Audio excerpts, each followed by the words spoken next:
Moving to question number 4. This question is from magnetic field chapter.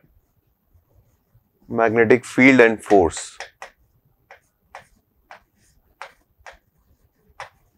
Traditional question है, कई बार JEE advance में आ चुका है, जेई मेन में आ चुका है, जहां पर आप दो सर्कुलर पाथ की रेडियस को कंपेयर करते हो।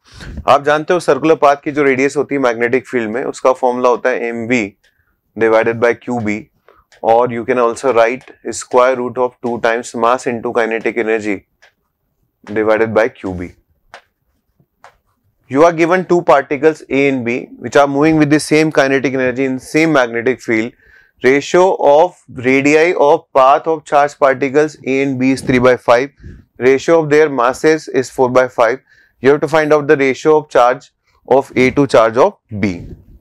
तो कुल मिला के हम यहाँ दोनों के रेडियस का रेशियो निकाल सकते हैं, RA upon RB, which is nothing but under root MA upon MB into QB upon QA.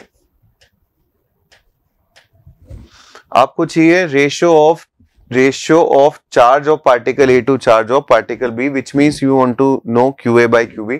तो एक काम करते हैं, QB बाय QA निकाल लेते हैं, बाद में उसका रिवर्स कर देंगे. सो रेडियस का रेशियो दे रखा है 3/5,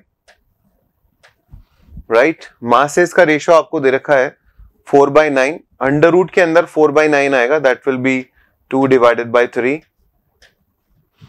into QB divided by QA. So your QA divided by QB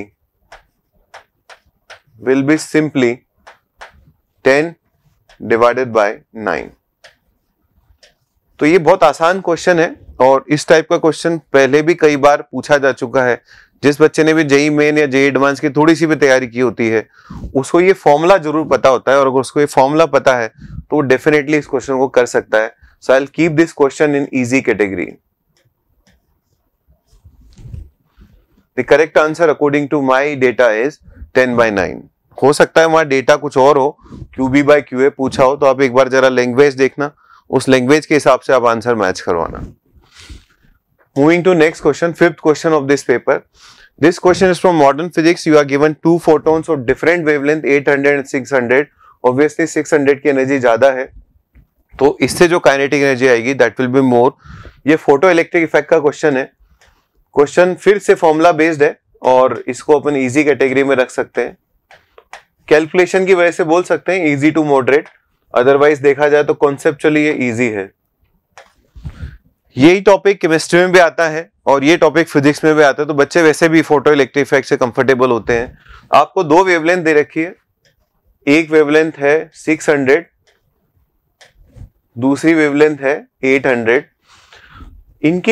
इनसे जो फोटो इलेक्ट्रॉन इमिट होता है उनकी काइनेटिक एनर्जी का रेशियो 1:2 दे रखा है. तो ऑब्वियसली कम वेवलेंथ वाले की काइनेटिक एनर्जी 2k होगी, ज्यादा काइनेटिक एनर्जी कम वेवलेंथ वाले से होगी बिकॉज उसकी एनर्जी हाई होगी, और जो बड़ी वेवलेंथ वाला होगा उससे जो काइनेटिक एनर्जी आएगी that is k. What do you want to calculate? Find out the wave function of the metal given to you. You want to calculate wave function, which means इसको अपन 2 से multiply करके घटा दें. जैसे आप 2 से multiply करके घटाओगे, you will get hc by lambda 1 minus hc by lambda 2. 2k से 2k कैंसिल हो जाएगा, यहाँ पे 2 phi आएगा, एक 2 और आएगा भाई, 2 hc by lambda 2. यहाँ पे 2 phi आएगा. जब आप उसको घटाओगे तो ये बन जाएगा plus phi is equal to 0. ये प्लस हो जाएगा, ये माइनस हो जाएगा, और ये माइनस हो जाएगा. 2k and 2k gets cancelled and you will get this. hc by lambda 1 minus twice of hc by lambda 2. यहाँ पे 2 का फैक्टर है, वहां पे 1 का फैक्टर है, तो आपको वर्क फंक्शन चाहिए. आपका वर्क फंक्शन का आंसर आएगा hc into 2 divided by lambda 2 minus 1 divided by lambda 1. आपके पास सारे डेटा मौजूद है. आप चाहें तो उसको 12,400 इलेक्ट्रॉन वोल्ट एंगस्ट्रॉम लिख सकते हैं. ठीक है. लैम्डा 2 आपके पास है 800 नैनोमीटर, यस, तो 8000 एंगस्ट्रॉम, और लैम्डा 1 आपको दे रखा है 6000 एंगस्ट्रॉम. सॉल्व कर सकते हैं और आंसर तक आप पहुंच सकते हैं। तो ये थे बच्चों 5 क्वेश्चन। बाकी क्वेश्चंस के सॉल्यूशंस को देखने के लिए हमारे YouTube चैनल को सब्सक्राइब करिए और हमारे साथ जुड़े रहिए। Thank you very much.